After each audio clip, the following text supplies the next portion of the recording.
The Fed15 podcast is presented by Serving Those Who Serve, a financial planning practice serving federal government employees and retirees all over the country. This podcast is for informational purposes only and is not intended to be taken as financial advice. All listeners should consult their personal advisors before taking any action.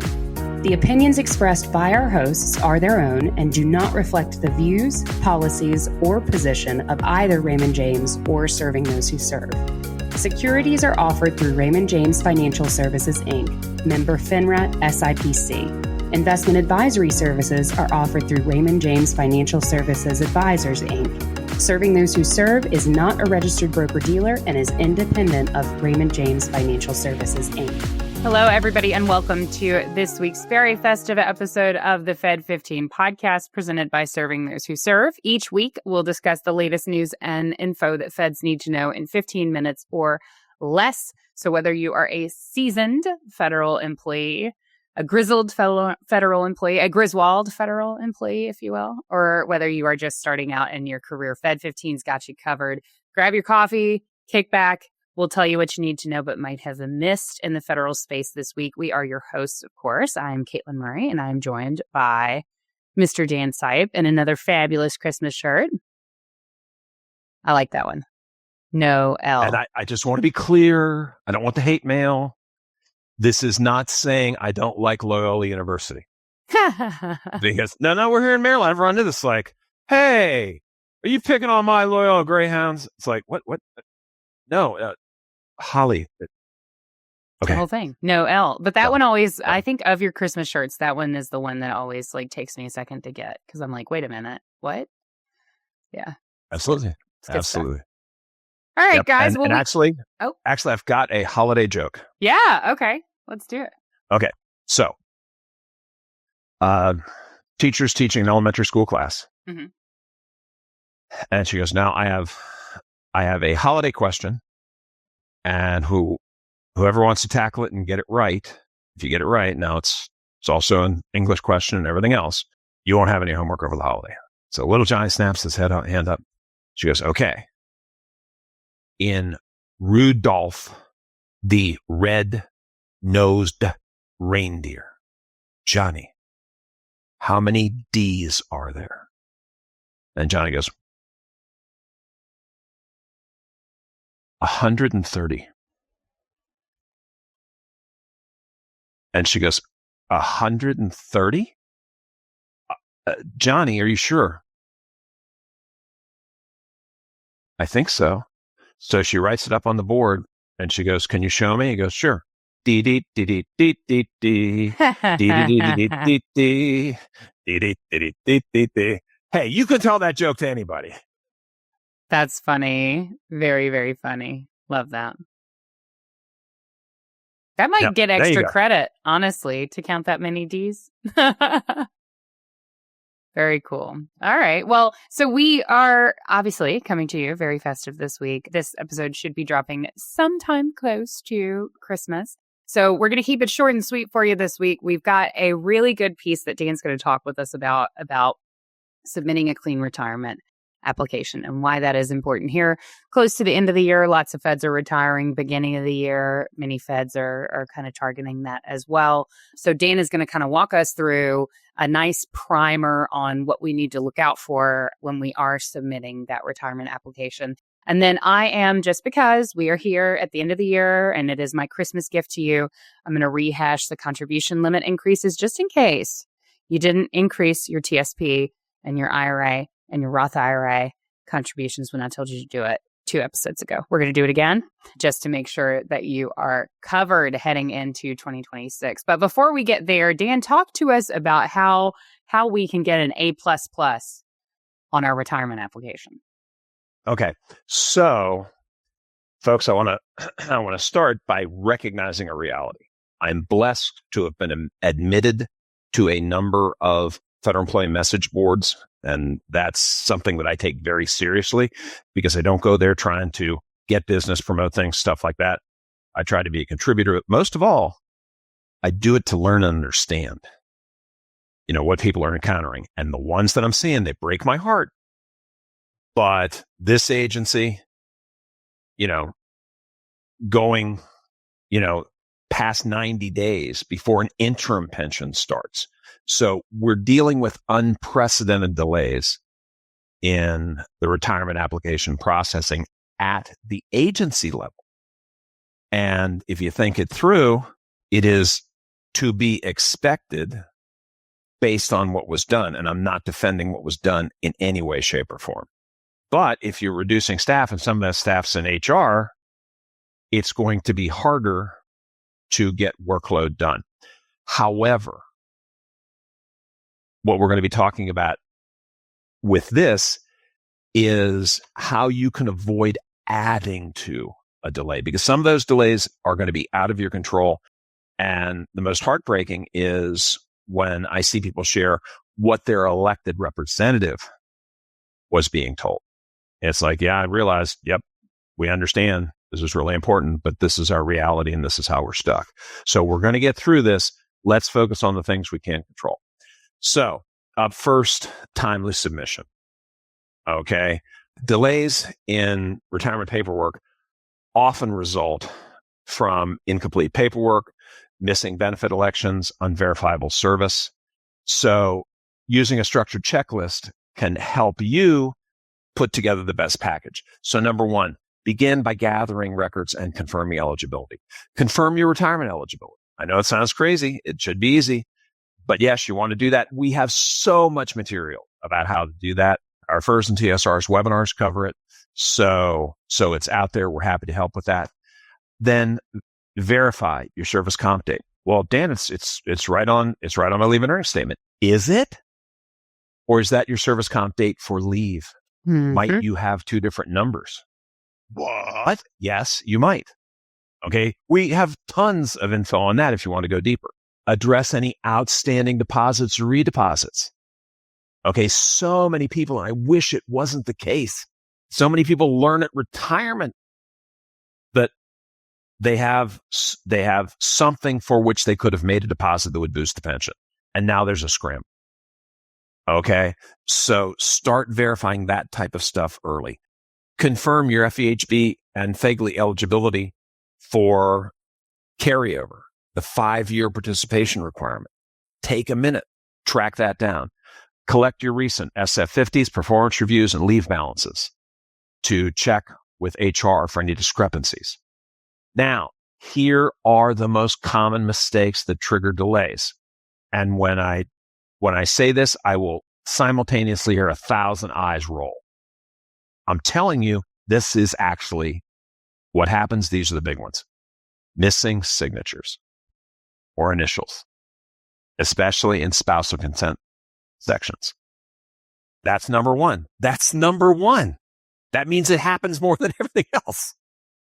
Okay. Discrepancies in names or social security numbers. Okay.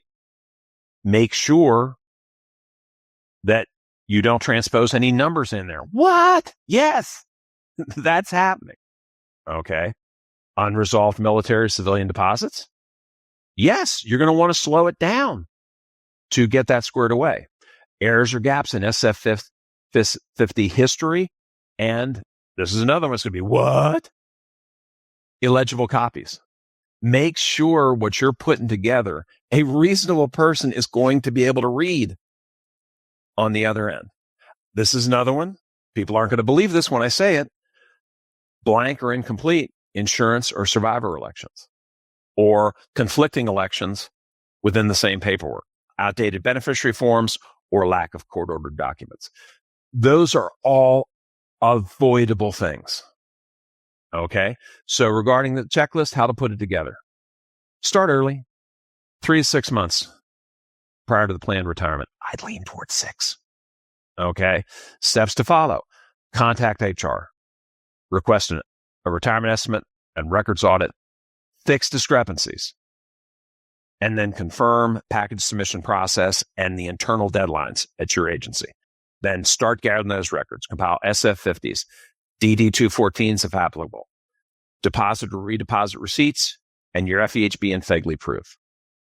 Make critical decisions about retirement date, survivor level. Notice I didn't say survivor or not. And if you talk to us, We'll explain why. Insurance carryover, withholding, and direct deposit. Then complete the paperwork. Use the right forms, SF3107 or SF2801, depending upon whether your CSRs or FERS, and any adjunct forms. Validate the submission. Ensure all the information is complete, including signatures, spousal consents, correct names, correct social security numbers, and attachments. And then maintain a personal record. Keep digital and, I'm going to sound like a real geezer here, and printed copies of all submitted documents. We should have all learned in 2025 that printed copies are really important. I know we love the electronics and we rely on them a lot. One of the lessons from 2025 is have printed copies of all your records when it comes to work. Because you never know when a tech billionaire is going to lock you out from your systems. That's crazy, Katelyn. That's crazy talk. That could never happen. Then confirm submission. Contact HR, verify the receipt, and request a final transmittal copy. Okay, yes, I'm going way down into the weeds. It's worth it. It's worth it. Okay, so set yourself up for success. A complete and accurate retirement package is going to reduce uncertainty and helps ensure the first payment arrives as close to on time as possible. And early and thorough preparation prevents common delays and errors. And I know all of those delay drivers that I mentioned, nobody's going to believe they could ever do it. Okay. But do you know why we have 90% of the rules in the world? It's because somebody did it, and generally more than one somebody. And I know it won't be you, but one way to make sure it won't be you is to be the over-prepared person. You know, for this time, be the stickler. And if there's any way we can help you in that process, hit us up at meetings@stwserve.com. We'll help any way we can. It's international flight rules. You want to be way over-prepared. Be too early because the cost of being too late is pretty high. So absolutely. So Katelyn, it's the most wonderful time of the year. It is. Not just because it's the holidays, but because you can save more money for your retirement, which will get you there faster, folks. That's why I get so excited about it. That's the whole point, right? It's not just stashing away your acorns for some hypothetical future. By maxing out your TSP, you can build an investment portfolio that will allow you to retire sooner. So like I said, we won't belabor the point too much because we did talk about it in the episode 2 episodes ago to detail, right? So hopefully you made your changes then. If you haven't, be aware that your standard contribution limit, if you are 49 or younger, is rising from $23,500 to $24,500. And you can put that in traditional, Roth, or a combination of both. Doesn't matter what your income is. If you are 50 and older, your catch-up contribution has also increased from $7,500 in 2025 to $8,000 in 2026. And if you make over $150,000, not between spouses, just on an individual basis, if you make $150,000 or more in wages, that's got to go into the Roth contribution section of your TSP, okay? If you're under $150,000 in income for you as an individual, it can go in as pre-tax, all right? And then for my folks who are kind of in the, I find myself wanting to bring like the donut hole terminology back for this because it does feel very donut hole-y because you can be too young for it and too old for it. But my folks who are turning 60, 61, 62, or 63. The sweet spot. Yeah.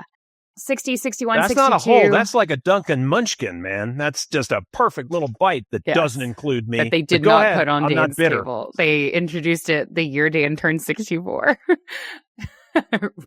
I mean, it's almost like they did that on purpose.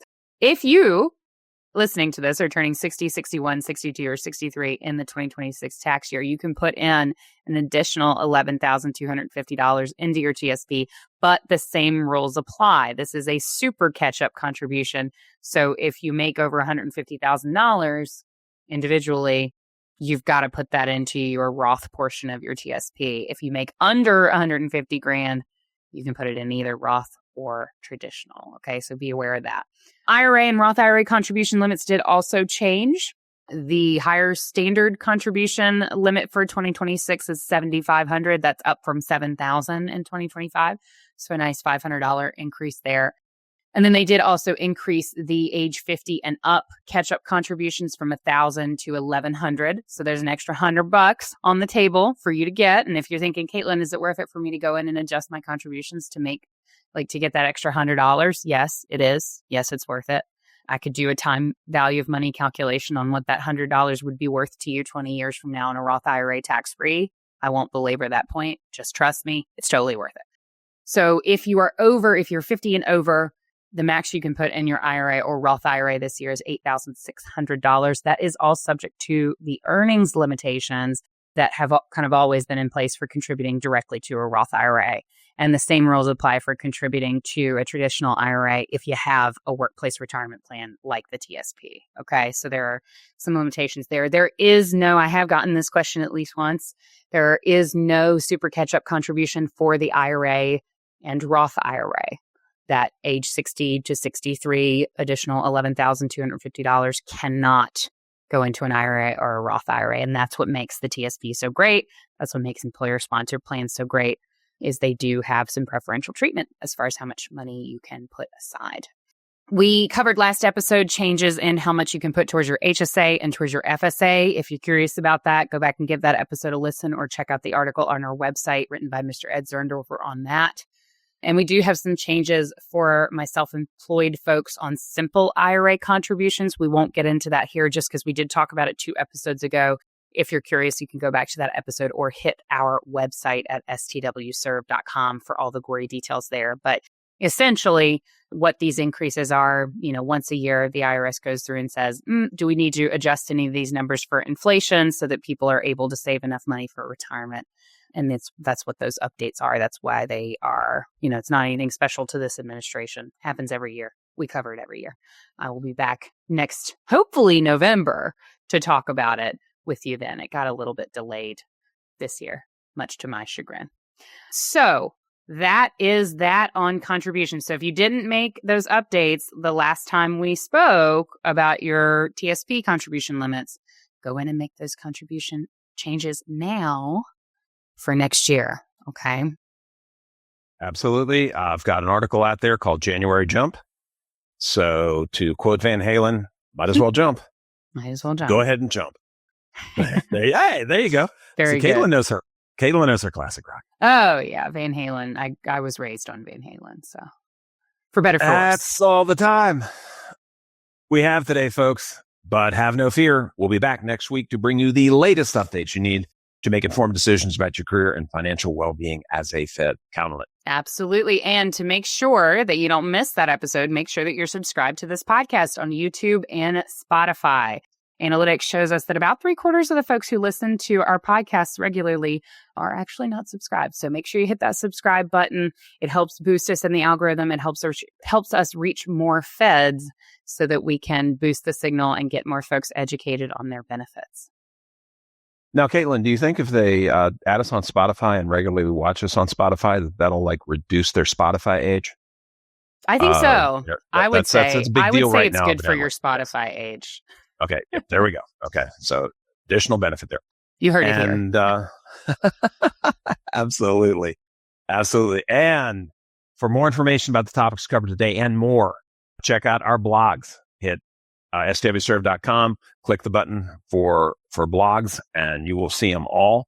And subscribe to our newsletter, The Weekly Serving, and then you get the latest and greatest delivered straight to you every single week. You don't have to go looking for it. And if you do want to dive even deeper into learning about your federal benefits and the financial planning for Feds, we definitely have a way that you can do that. Let's say, you want to do a deep dive on FERS. We do have a FERS webinar that is coming up on January 7th. That'll be from 1 p.m. to 4 p.m., 1 p.m. to 4 p.m. And I believe, Dan, am I the host for that one? I think I'm hosting that one. Yes. Yep. Yeah, that one's with me. So you can stop by, say hi to me, say, hey, I saw you on the Fed15, and then learn all about your FERS. It's a great jumping off point if you have never attended a webinar with us. The FERS webinar is a great one. And then we also have tax planning coming up on January 15th. That's also from 1 p.m. to 4 p.m. And I believe Jen Meyer is hosting that session. And you might be thinking, why are you doing a tax planning webinar in January? Don't you know we file taxes in April? Yes, but that doesn't mean that we start thinking about taxes in April. If we're thinking about taxes ahead of time, there's a lot that we can do to kind of impact what the overall tax picture looks like. So that's a great session for January to get a little bit more educated on the tax side of things and kind of smooth the ride out for 2026. Absolutely. Folks, just want to take a moment to wish every person who may watch this a wonderful holiday season. It's been a heck of a year, and not the year any of our feds deserved. So it is my sincere hope and prayer that this holiday season is a wonderful time of peace and love and joy for you, because we're going to be right back with you, laying all the groundwork. But I hope this is a wonderful time of pause for you. And thanks for spending this time with us. Thanks for listening to Fed15. I'm Dan Sipe. And I am Katelyn Murray. And we will see you next week for our final episode of the year. Oh my gosh.